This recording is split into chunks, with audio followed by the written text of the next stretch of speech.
Supplier makes periodic visits to the mills. Control starts with the first manufacturing step, the scouring process. Raw wool is thoroughly cleaned and prepared for later processing. The cleaned wool is then carded, a process which removes the shorter fibers and material unsuitable for high-quality woolens and arranges the long fibers so they can be spun into yarn. Spinning draws the wool fibers out and twists them into the sturdy yarns required for blanket weaving. The spun wool is woven into blanketing material on wide looms, hundreds of them, all working at once in a large factory like this. The blanket fabric is washed thoroughly to remove the dirt and processing oil, so it will take the dye evenly. Dyeing is an essential step in making high-quality blankets, for the color must remain true through many years of service. An on-the-spot check by the laboratory head indicates the importance of this chemical treatment, an effective protection against moth damage. The dyed fabric goes through the napping machine, where the familiar soft, fuzzy finish is produced. The warmth of a blanket depends in large part on the insulation provided by millions of tiny air pockets in the nap. Finally, the fabric is cut into the proper size, then the blankets are bound and folded, ready to start on their journey to the retail stores. Production samples must pass many tests, including strength, weight, shrinkage, color fastness, before the finished merchandise merits this laboratory-tested and approved seal.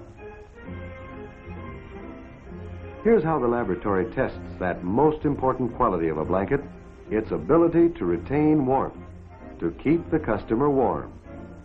The technician establishes the amount of electricity needed to keep this cylinder at body temperature for 1 hour in a refrigerator set at 30 degrees.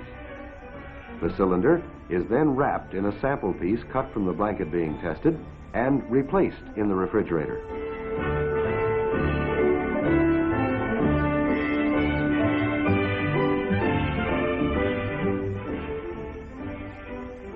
The amount of electricity it now takes to keep the cylinder at body temperature for 1 hour is measured, and the difference between the two readings is an accurate measure of the warmth-retaining quality of the blanket.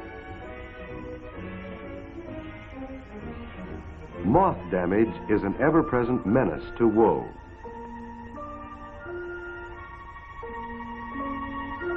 The hungry larvae of these flying moths can ruin a blanket. But moth damage can be prevented by treatment with Ammuno, one of several tested processes known to be effective. These two sample strips of blanket have been exposed to the action of moth larvae for the same length of time.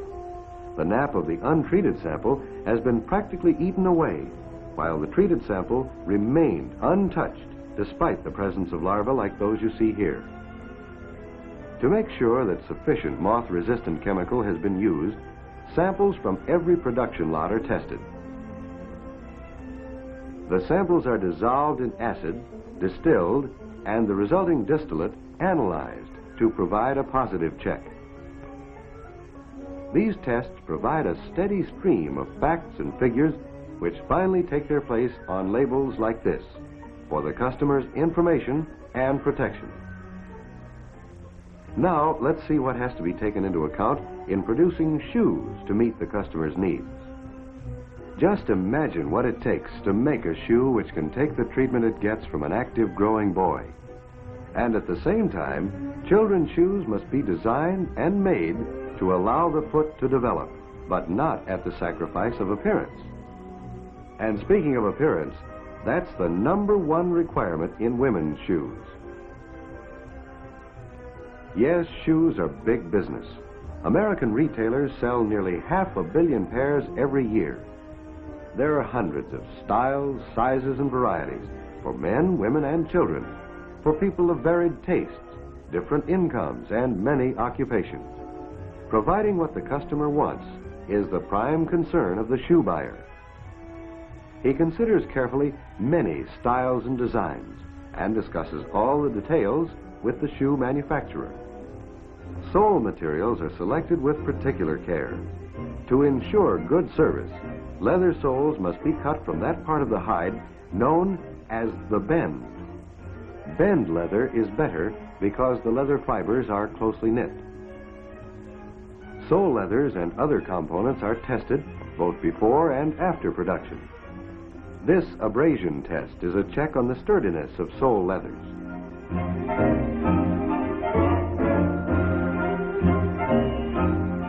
Shoes are taken from production and brought to the laboratory where sections are punched out for testing to see if the shoes have been properly sanitized, a process which reduces damage from perspiration and limits the development of odor by retarding the growth of bacteria and molds.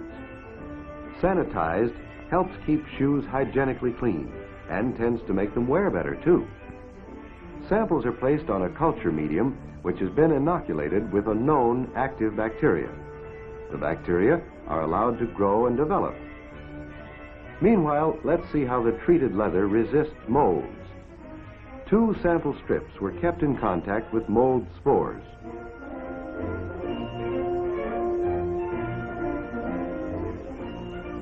The sanitized sample has completely resisted mold growth, while the untreated sample shows what would have happened to an untreated shoe subject to the same conditions. Now, here are the results of the test made with bacteria.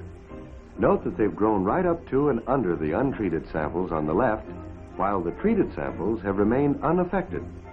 Sanitized has actually created a sort of safety zone, the clear circle around each sample where bacteria could not and did not grow. This process is especially important in work shoes. Quality control applies not only to work shoes, but to work clothes as well. Just think of the service they must provide.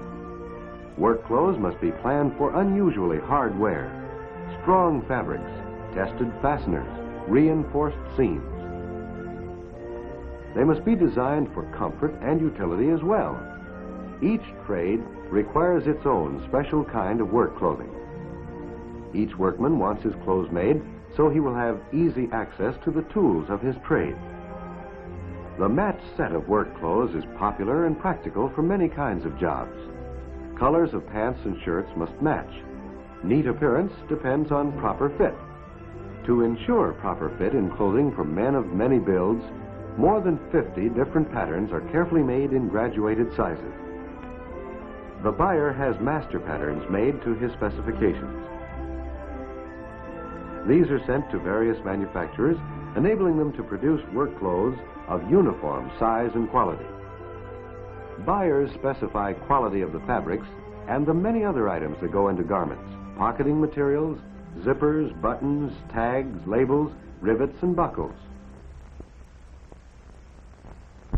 Before these materials are approved, they are thoroughly tested and checked in the laboratory for wear, washability, strength of seam,